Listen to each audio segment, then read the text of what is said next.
সমগ্র রাজনৈতিক তোড়জোড় উড়িয়ে গতকাল মুর্শিদাবাদের বেলডাঙ্গায় বাবরি মসজিদের ভিত্তি স্থাপন করে ভরতপুরের বিধায়ক হুমায়ুন কবির। প্রসঙ্গত তিনি হচ্ছে অনেক পুরনো নেতা। জানা যাচ্ছে মুর্শিদাবাদের বেশ কিছু জায়গায় তার কিন্তু ব্যাপক প্রভাব রয়েছে, যেমন বেলডাঙ্গা, রেজিনগর, ভরতপুর, এই জায়গাগুলোতে কিন্তু তার ব্যাপক প্রভাব রয়েছে। তার কথায় 1992 সালে বাবরি মসজিদ, যেটা উত্তরপ্রদেশের অযোধ্যায় অবস্থিত যে বাবরি মসজিদ রয়েছিল, সেই বাবরি মসজিদকে 1992 সালে নরসিমা রায়ের সরকার থাকাকালীন সে সময়ে কিন্তু উগ্র হিন্দুত্ববাদীরা তারা বাবরি মসজিদকে একেবারেই ধ্বংস করে দিয়েছিল।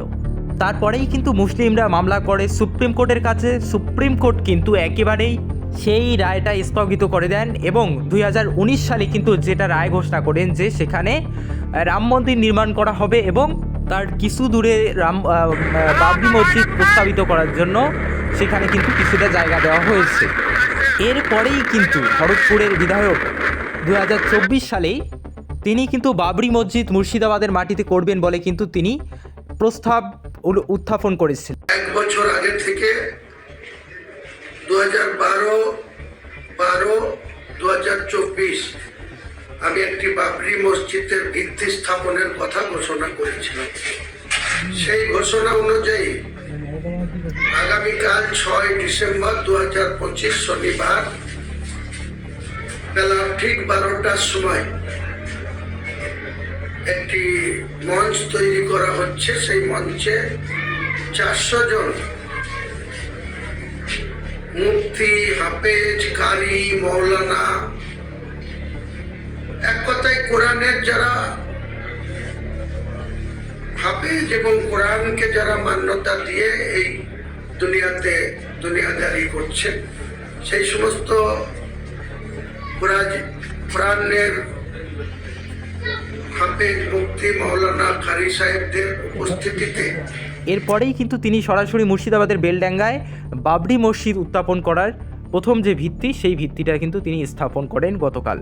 এবং আমরা দেখতে পাচ্ছি তার ফেসবুক যে অ্যাকাউন্ট রয়েছে, সেই অ্যাকাউন্ট থেকে কিন্তু বাবরি মসজিদের জন্য যে টাকা, বিশাল বড় একটা মোটা অঙ্কের টাকা প্রয়োজন, যেটার জন্য তিনি কিন্তু ম্যানেজ করার জন্য তার ফেসবুক অ্যাকাউন্ট থেকে একটা ইসলামিক ফান্ড নামে একটা অ্যাকাউন্ট তৈরি করেছেন।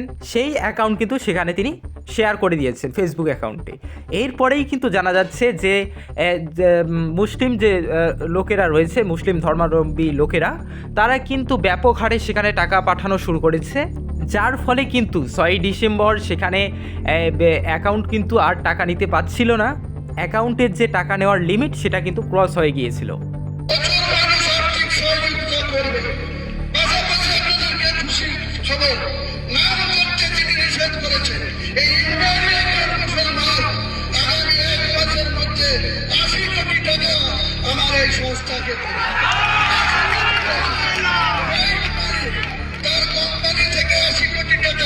আমাদের এই সংস্থাকে তিনি বাবরি মসজিদ এবং আমার কাজটিকে সহযোগিতা করবে।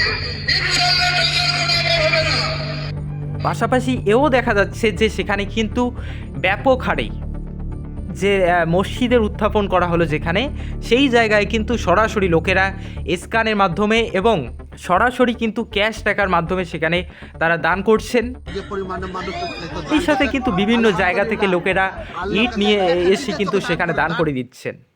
এবং আমরা সেখানে সরাসরি এও দেখতে পেয়েছি যে সেখানকার একজন ডাক্তার আশেপাশের, তিনি কিন্তু একেবারেই তার নাম না করে 1 কোটি টাকা দিয়েছেন এবং এক বিশাল বড় শিল্পপতি, যিনি কিন্তু তার নাম একেবারেই গোপনে রেখে 80 কোটি টাকা সেই মসজিদ খাতে কিন্তু তিনি দান করে দিয়েছেন।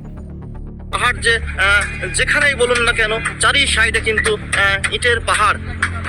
মানুষ যে কোনো নাম না করে যে আল্লাহর ঘর যেখানে তৈরি করা হবে, সেই ছেতানি ভয়েস স্কুলের পাশে কিন্তু মানুষ যেভাবে কিন্তু একের পর এক কিন্তু সহযোগিতার হাত কিন্তু বাড়িয়ে দিয়েছে। কালকে তো আপনারা দেখেছেন, কিন্তু আজকেকার যে 7ই ডিসেম্বর, সেই 7ই ডিসেম্বরে কিন্তু আসছে এবং এখনো জানা যাচ্ছে যে লোকনাথপুর থেকে এবং বিভিন্ন জায়গা থেকে কালকে যারা আসতে পারেননি তারাও কিন্তু ইট নিয়ে চলে আসছেন। এই যে দেখুন ইটের পাহাড়গুলো, আজকেকার কিন্তু একদম তাজা আপডেট আপনাদেরকে দেব। আপনারা কিন্তু এবং এরপরে আরও মোটা অঙ্কের একটা টাকা ওঠার সম্ভাবনা দেখা যাচ্ছে তার ঘনিষ্ঠ মহলে। أو إطعام في يوم ذي مسغبة يتيما ذا مقربة أو مسكينا ذا متربة ثم كان من الذين آمنوا وتواصوا بالصبر وتواصوا بالمرحمة أولئك أصحاب الميمنة والذين كفروا بآياتنا هم أصحاب المشأمة عليهم